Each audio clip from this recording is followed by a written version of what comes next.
대학교의 성도 여러분, 주 안에서 안녕하셨습니까?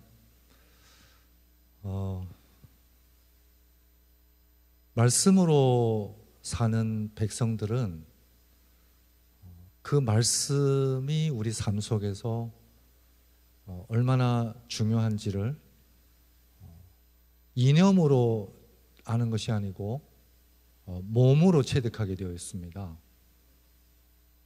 마치 우리가 맛있는 음식 먹으면 왠지 기분이 좋아지고 포만감을 느끼고 힘이 생기고 그런 것처럼 하나님의 말씀을 진정으로 체득하면, 저는 체득이라는 말을 굉장히 좋아합니다. 그 얘기는 조금 문학적인 표현을 빌린다면 진정한 깨달음은 몸에서 꼽혀야 된다는 것입니다. 우리가 아무리 좋은 음식을 먹고 분위기 있는 레스토랑을 즐긴다 할지라도 결국 그것이 우리의 살과 피가 되지 아니하면은 어쩌면은 우리 안으로 들어오지만은 겉도는 순환이 된다는 것입니다.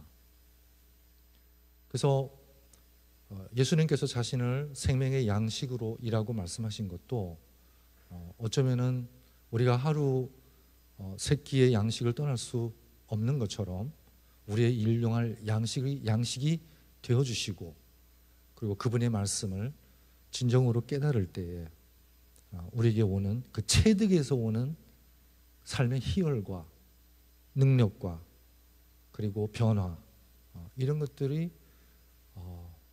우리의 신앙의 삶 속에서 날로 경험되어져야 된다고 생각합니다. 그러면서 오늘 저녁에 이 말씀도 우리가 어떤 성경 지식이나 어떤 스토리나 이런 것들을 나열하기보다는 정말 하나님께서 66권의 그 각 권마다의 기별이 우리에게 과연 어떤 신앙의 질문과 또 어떤 고뇌와 또 어떤 해답을 주는지, 지금 이 순간 삶의 현장에서 그걸 깨닫고 체득하고 그것이 우리의 삶의 힘이 되는, 진함이 되는 그런 시간이 되었으면 합니다.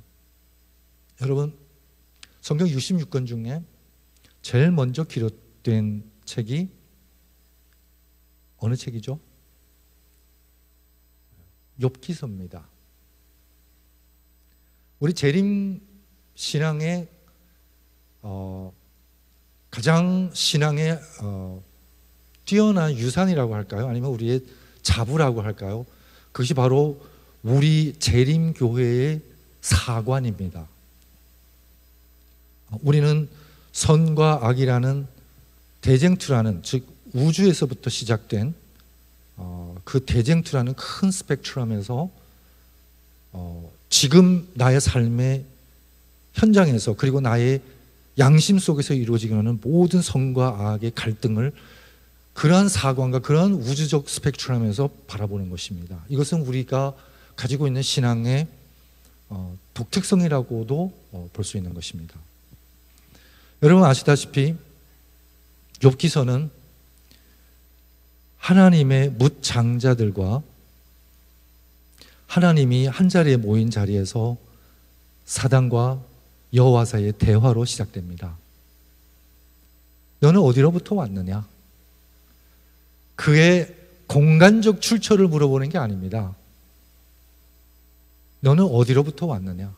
그때 사단이 꽤나 기고만장한 듯이 우쭐대면서 나는 땅에서 이리저리 다니면서 왕래 다니다가 왔노라, 이렇게 얘기하는 대화를 우리가 볼 수 있죠.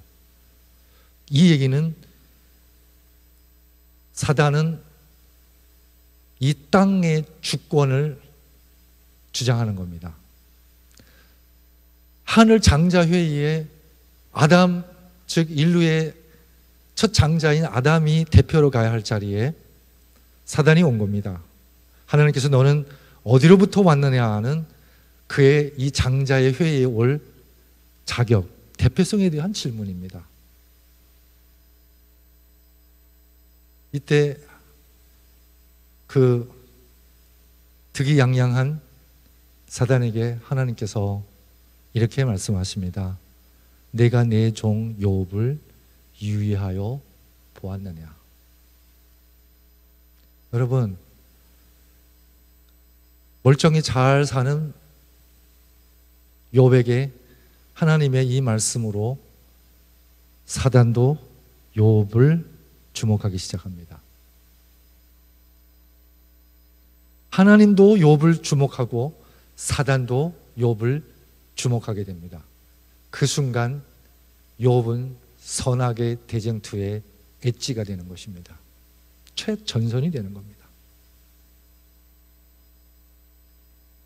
그럼 왜 하나님께서 사단과 하나님 사이의 대화 속에서 왜 멀쩡히 가만히 있는 욥을 주목하라고 사단의 시선을 그 멀쩡한 종에게 돌립니까? 여기에는 하나님의 엄청난 믿음이 들어 있습니다. 그게 뭐냐면, 사단아, 이 땅에 욥과 같은 사람 한 사람만 있어도 너는 결코 이 땅의 주권을 가져갈 수 없다. 선언입니다. 욥과 같은 믿음의 백성이 단 한 사람만 살아 숨쉬어도 너는 결코 이 땅을 지배할 수 없고 이 땅의 주권이 너에게 넘어갈 수 없도다 하는 하나님이 인간을 향한 그분의 창조에 대한, 그분의 사랑에 대한 믿음을 선언하는 겁니다. 이런 사람 한 사람만 있으면 나는 인간에 대한 믿음을 버리지 않는다. 버릴 수 없도다 라고 선언하는 것입니다. 그리고 여호와께서 친히 욥이 이런 사람이라는 것을 피력하십니다. 여러분, 욥은요 순전합니다.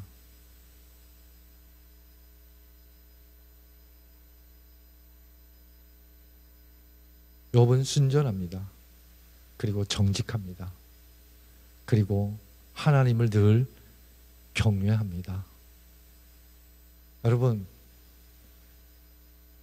이 세 가지 신앙의 덕목을 한 몸에 지닌 사람 성경에 몇이나 있을까요? 그것도 하나님께서 친히 인정한 사람은요. 그리고 늘 악에서 떠난 자입니다. 하나님께서 나의 종 욥을 보아라. 그는 순전하고 정직하며 늘 나를 경외하고 악에서 떠난 자니라. 이런 자가 이 땅에 단 한 명이라도 있으면 너는 결코 이 땅의 주권자가 될 수 없노라. 사단을 향한 선언이고 우리 전 인류에 대한 하나님의 믿음이라는 것입니다. 여러분, 우리는 순전합니까? 우리는 정직합니까? 우리는 하나님을 늘 경외합니까? 그리고 우리는 악에서 멀리 떠난 자들입니까? 만약 그렇다면, 만약 우리가 정말 그렇다면 우리는 하나님의 시선에 들어올 뿐만 아니라 사단의 주먹거리도 된다는 사실을 욥기서 1장에서 깨달아야 합니다. 그 순간 우리는 이 마지막 대쟁투의 마지막 순간에 우리는 이 선악의 그 엣지에, 그 최전선에 나도 모르는 사이에 서게 됐다는 것입니다. 욥은 천상에서 여호와와 사단 사이에 이런 대화가 오고 간 것 아마 모를 겁니다. 그리고 그가 곧 감당해야 할, 감내해야 할 고통이 무엇을 의미하는지도 미처 깨닫지 못합니다. 그럼에도 불구하고 이 선악간의 이 쟁투의 회오리바람에 그냥 송두리째 휩쓸려서 그 잿더미 속에서, 그 고난 속에서 하나님께 끊임없이 질문하는 그런 욥을 우리가 보게 됩니다. 그랬더니 사단이 이렇게 대꾸합니다. 욥이 어찌 까닭 없이 하나님을 경외하리이까. 오늘 제가 여러분들과 함께 생각할 말씀의 화두가 까닭 없는 신앙입니다. 여러분, 사단의 이 대꾸에서 우리가 뭘 추론할 수 있을까요? 사단은 우리가 하나님을 믿는 신앙에 까닭이 있기를 원합니다. 숨 쉬는데 까닭이 있습니까? 누군가와 그냥 옷깃만 스쳤는데 왠지 마음이 설레이고 오매불망 그이만 생각나는 이 모든 것이 어찌 까닭이 있겠습니까? 여러분, 순전하다는 것은요, 순전한 욥에게는 그다지 까닭이 없다는 얘기입니다. 순전하면 순전할수록 그리 될 이유가 없다는 말씀입니다. 순전하면 순전할수록 우리는 계산에 무뎌 있습니다. 순전하면 순전할수록 우리는 손해보면서도 내가 손해본다는 생각을 안 합니다. 그게 손해라고 생각 안 합니다. 그렇죠? 그냥 마냥 좋은 겁니다. 그렇게 자기가 좋아서 잘해주고 어느 한순간 까닭이 왜 내가 너한테 잘해줘야지? 왜 내가 이렇게 잘해주지? 내가 이렇게 잘해줬는데 왜 나한테 돌아오는 게 이게밖에 없지? 이렇게 까닭을 캐기 시작하는 순간 우리는 그만큼 덜 순전해간다는 반증이기도 합니다. 욥이 어찌 까닭 없이 하나님을 경외하리까? 여러분, 여기 곧 쓰러질 법한 담장이 보이죠. 그리고 수많은 지지대로 버텨져 있는 나무가 보입니다. 여러분, 이게 지지대가 많고 버팀목이 많다는 것은 뭘 의미하죠? 스스로 서지 못한다는 얘기입니다.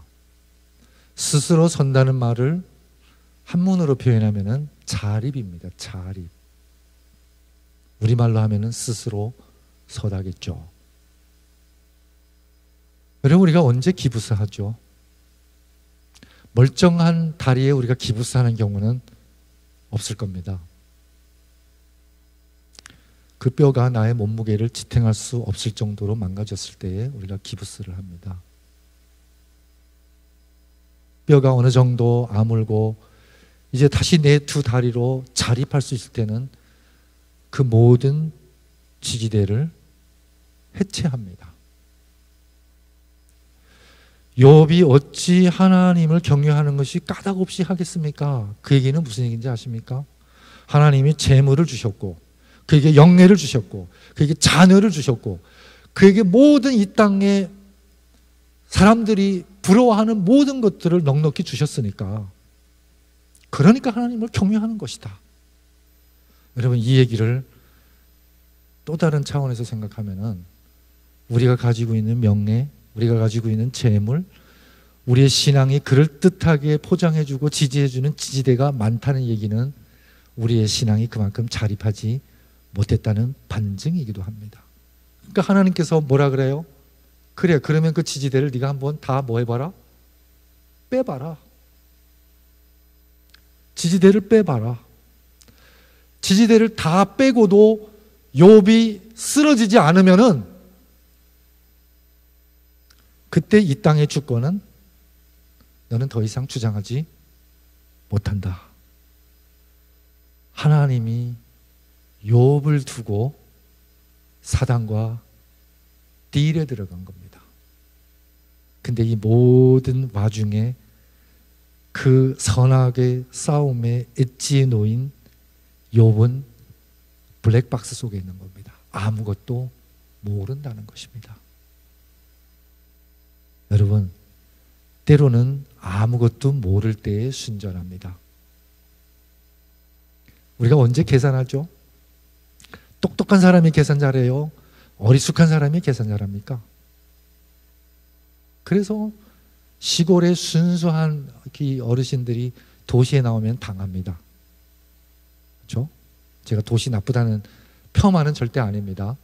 그만큼 이 인간의 지교가 발달하면 할수록 우리는 계산에 능하고, 계산에 능하다는 얘기는 한편으로는 이득 보는 것 같지만은 우리의 순전함을 그만큼 잃어버렸다는 반증이 되기도 하겠죠. 지지대를 뺍니다.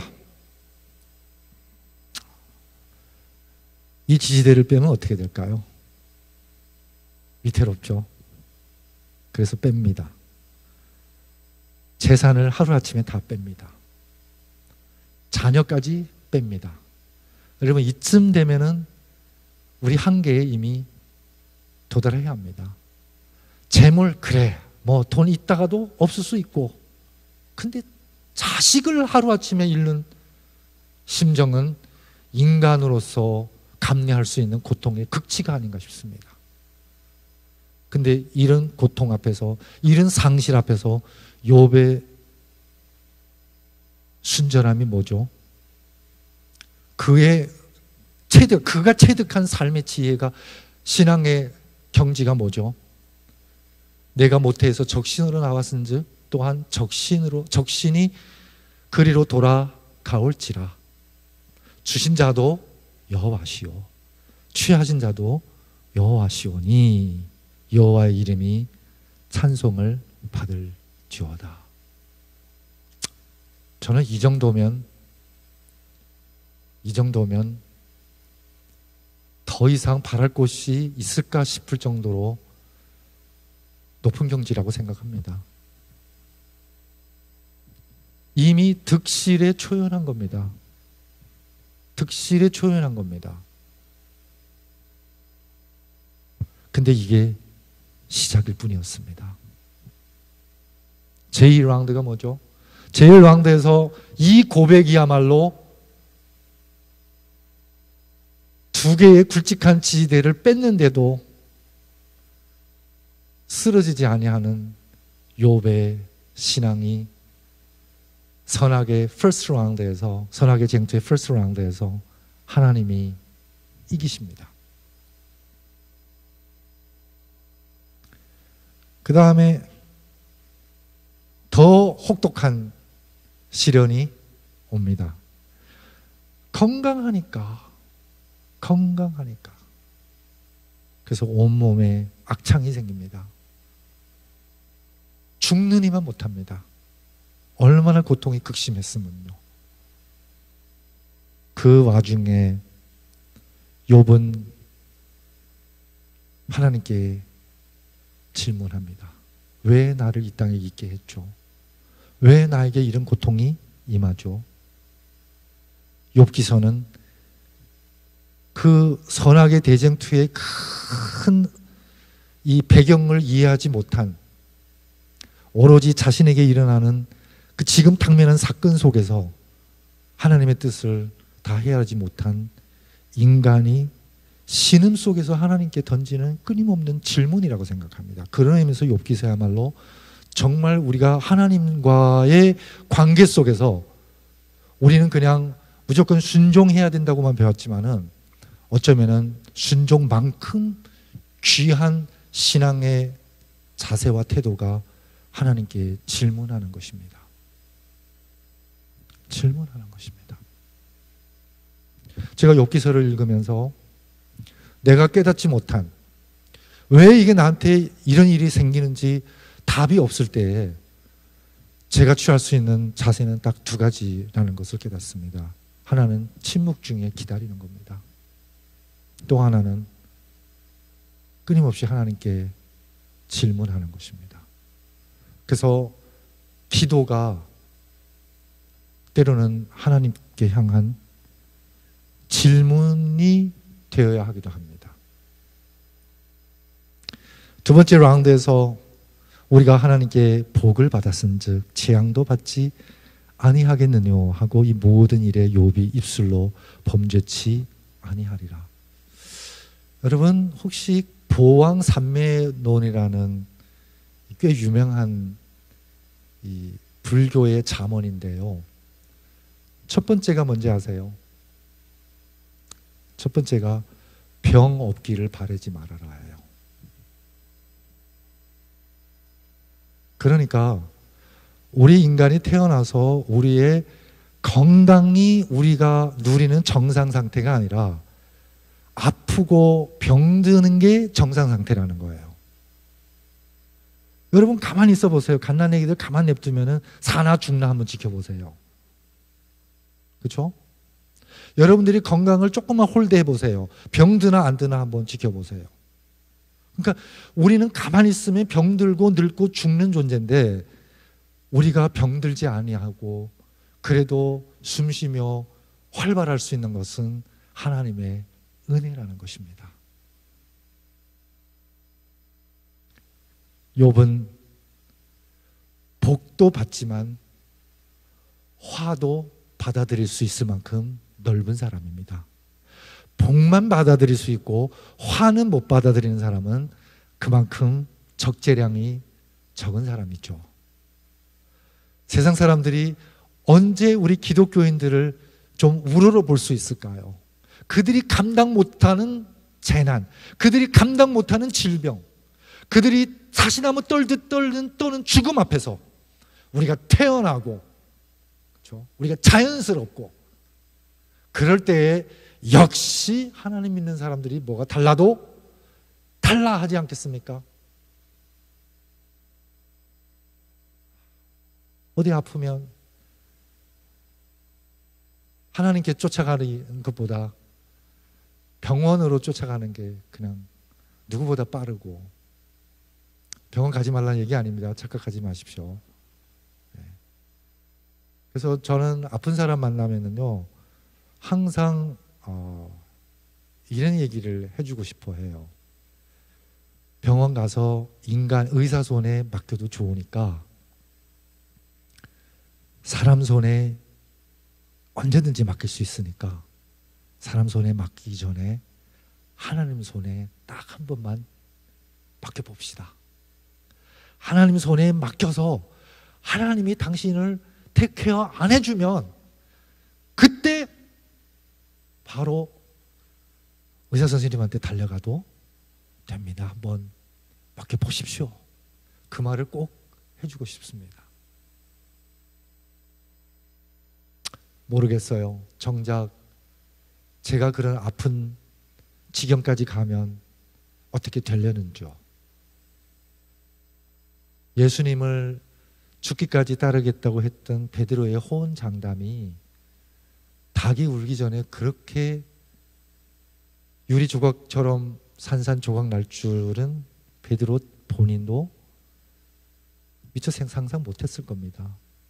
여러분, 우리의 결심과 우리의 의지는 그만큼 나약하다는 얘기입니다. 여러분, 욥의 신앙에서 이 두 간증은요, 어쩌면 우리 이 땅에서 삶의 모든 것을 통찰하고 달관한 인생에서 나오는 고백이 아닌가 싶습니다. 있다가도 없고 하나님께서 복도 주시고 화도 받고 달관한 인생입니다. 근데 이게 끝난 줄 알았는데 이게 끝이 아니었습니다. 진정한 시험은 이제 시작입니다. 그게 뭔지 아십니까? 그게 바로 욥을 위로하겠다고 찾아온 그의 친구들입니다. 이 친구들야말로 욥이 감내해야 할, 어쩌면 자식 잃어버리는 것보다, 재물 잃어버리는 것보다, 내 육신의 그 참기 어려운 고통보다 그의 영혼 깊숙한 곳을 후비는 시험입니다. 여러분, 이 세 친구의 이 등장부터 39장 하나님의 등장까지 38장 하나님의 등장까지 긴 대화가 몇 번에 거쳐서 반복되죠. 근데 취지는 딱 한 가지예요. 이 친구들의 논지는 네가 이렇게 고난당하는 데는 까닭이 없겠느냐. 까닭이 있다. 이 모든 거는 네가 진 죄의 결과다. 여러분, 통상적으로 우리가 경험하는 이러한 고난들은 우리 죄의 결과일 수 있습니다. 그렇죠? 근데 욥은 이쯤 돼서 물러서지 않습니다.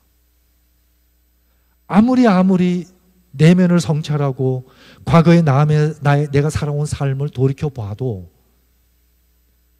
하나님 앞에 경외심을 잃은 적 없고 그 정직함과 순전함을 내가 놓은 적 없고, 그리고 죄에서 스스로도 멀리 떠났을 뿐만 아니라 죄의 물가로 가까이 하는 자녀들을 위해서도 제사를 드리고 그들을 권면하고. 여러분, 저 같으면은요, 이쯤 되면은 그래 내가 아무래도 무슨 죄가 있어서 이런 죄를 받은 것 같아, 이럴 법도 한데요. 역시 욥은 순전합니다. 순전합니다. 성경에 정직하다, 뭐 이렇게 하나님을 경외한다, 이런 수식어로 칭찬받은 사람은 뭐 찾아보면 있겠지만, 순전하다고 칭찬받은, 하나님으로부터 칭찬받은 사람은 욥 빼고 또 누가 있을까요? 그 생각을 해봅니다. 근데 여호와께서 욥에게 이 말씀을 하시며 대만 사람 엘리바스에게 이르시되 내가 너와 네 두 친구에게 노하나니 이는 너희가 나를 가리켜 말한 것이 내 종 욥의 말같이 정당하지 못함이니라. 여기서 나를 가리켜 말한 것이 이렇게 되어 있잖아요. 나를 두고 너희들이 의논한 것들이, 너희들이 논쟁한 것들이, 이렇게도 번역되어 있습니다. 중국어 성경에는 나를 두고 논한 바가 이렇게 되어 있습니다. 근데 38장에서 여호와께서 등장해가지고 나는 이 하늘과 땅과 우주와 만물과 이런 것들을 창조하신 하나님이라는 것을 쭉 말씀하면서 너희들의 그 작은 안목과 작은 알무로 어찌 나를 논하겠느냐. 논지가 그겁니다. 그렇죠? 여러분, 우리가 어찌 하나님을 논하겠습니까? 근데 이 세 친구는 마치 그들이 하나님의 모든 것을 아는 것처럼, 그렇죠? 그리고 위로한다고 왔지만 결국은 욥이 하나님을 의지하는 그 마지막 순전을 허물어뜨리는 과정이었다는 것입니다. 네가 죄가 있는 거야. 욥이 만약 그럴까 그런가 하면서 그렇게 생각을 돌이키는 순간은 욥의 그 순전함도 와해되는 순간이라고 저는 생각해 봅니다.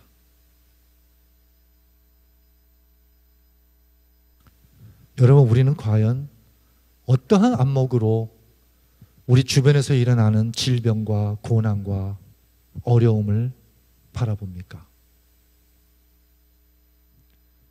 이런 욥기서의 전체의 어떤 그런 구도 속에서 보지 않으면은 여러분, 그 친구들의 말을 한 구절 한 구절씩 따로 떼내서 보면은 구구절절 맞는 얘기예요.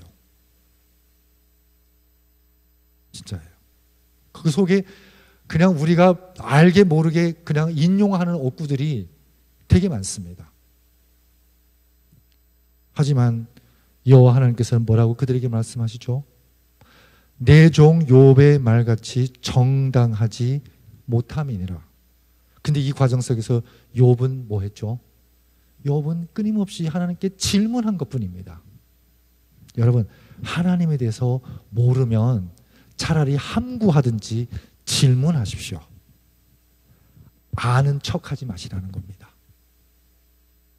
그리고 내가 안다고 생각하고 나의 알미 정확하다고 확신하면서 그걸 가지고 그들이 헤아릴 수도 없는 이런 큰 배경하의 고난을 그들의 안목으로 평가하고 재단할 때 어쩌면 그거야말로 더 큰 시험이고 더 큰 상처가 될 수 있다는 것입니다. 하나님 앞에서 우리는 과연 뭘 안다고 주장할 수 있을까요? 천지 만물을 창조하시고 시간과 공간을 지배하시는 주인 앞에 100년도 채 못 사는 존재들이 뭘 압니까? 우리가 태어나기 전의 세월과 우리가 죽은 다음의 세월이 우리가 잠깐 사는 존재에 비하면은 그 세월은 영원에 가깝습니다. 저는 그래서 차라리 그 태어나기 전의 시간과 내가 죽은 다음의 세월이 나의 세월이기를 바랄 뿐입니다. 잠깐 이 땅에 태어나서 잠깐 그냥 피어났다 지는 꽃처럼 이렇게 스쳐 지나가는 인생이야말로 꿈이었으면 좋겠습니다. 근데 우리는 그 짧은 인생, 그 조금 아는 거 가지고 우리가 너무나 척해온 것은 아닌가 싶습니다. 여러분, 우리 삶에서 가장 큰 짐, 가장 큰 적이 척입니다.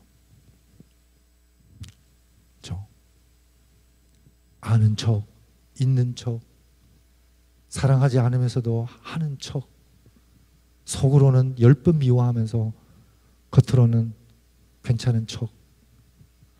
여러분, 이 척이야말로 쌓이고 쌓이면은 우리도 그 척에 속아 넘어간다는 것입니다.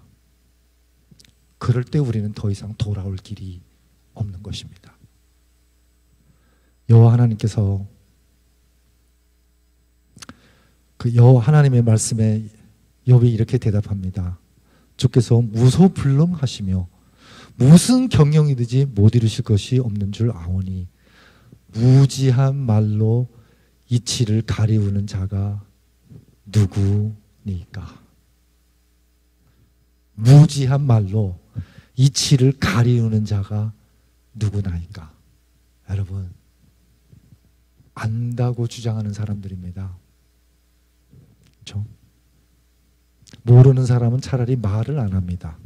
할 말도 없고 말도 못 합니다. 하지만 내가 안다고, 내가 옳다고 주장하는 사람들이 항상 말이 많아요. 그래서 요즘 제 신앙의 가장 큰 공부면 공부라고 할까요? 수련이면 수련이라고 할까요? 침묵입니다. 침묵. 저는 이제 사람들 만나서 수다 떨고 그런 걸 되게 좋아했던 사람인데 요즘은 꽤 많은 시간들 혼자서 두문불출하고 침묵을 연습합니다. 내가 스스로 깨달을 수 없는 일을 말하였고 스스로 알 수 없고 헤아리기를 어려운 일을 말하였나이니 이게 뭐죠? 이게 척이에요. 내가 깨닫지도 못한 거를 마치 누구에게 가르칠 수 있는 것처럼 착각하고, 그렇죠? 내가 말하겠사오니 주여 들으시오. 내가 주께 묻겠사오니 주여 내게 알게 하옵소서. 이제는 마이크를 드디어 하나님께 넘기는 겁니다. 이제 하나님 말씀하세요. 저는 듣겠나이다. 내가 주께 대하여 귀로 듣기만 하였었더니 이제는 눈으로 주를 배움나이다. 눈으로 배웠다는 것은, 위에 들었다는 것은 풍문으로 알았다예요. 풍문으로. 눈으로 보았다는 것은 드디어 깨달았다는 것입니다. 이런 무소분홍, 무소부지의 하나님 앞에서 과연 우리의 언어는 그분을 설명하고 그분을 형용하는데 얼마나 무색한 것인지를 깨닫게 될 것입니다. 그리고 우리의 짧은 인생, 우리가 겪는 그 모든 것들, 여러분 그 짧은 인생에 겪는 모든 것들 우리의 판단과 우리의 상식과 우리의 지식과 우리의 인과론으로 너무 쉽게 결론 내지 말라는 것입니다. 우리는 이 욥기서를 읽었다면은 이제는 그 어떤 상황에서도 이러한 선악의 큰 배경하에서 그것을 이해하고자 하는 그런 안목을 단 한 번이라도 다져봐야지 않겠느냐 생각해 보면서 오늘 말씀 마치겠습니다. 기도하겠습니다. 아버지 하나님, 우리는 참 무지하고 무식하고 무능합니다. 그러면서도 조금 아는 거 가지고 판단하고 결정짓고 또 다른 사람의 일에까지 우리가 참견합니다. 아버지, 욥기서를 읽으면서 이제는 우리가 하나님 앞에 좀 침묵할 줄 알고 그 침묵이 어렵다면은 하나님께 왜 나에게 이런 일이 일어나는지 끊임없이 기도로 질문할 수 있는 용기를 허락하여 주시옵소서. 풍문으로만 알던 하나님, 이제는 우리가 그 말씀을 우리의 삶으로, 우리의 가슴으로, 우리의 생명으로 체득하게 도와주시옵소서. 그리하여 우리가 깨달은 만큼, 우리가 경험한 만큼 우리의 삶으로, 언어를 초월하는 우리의 인격으로 증거할 수 있도록 도와주시옵소서.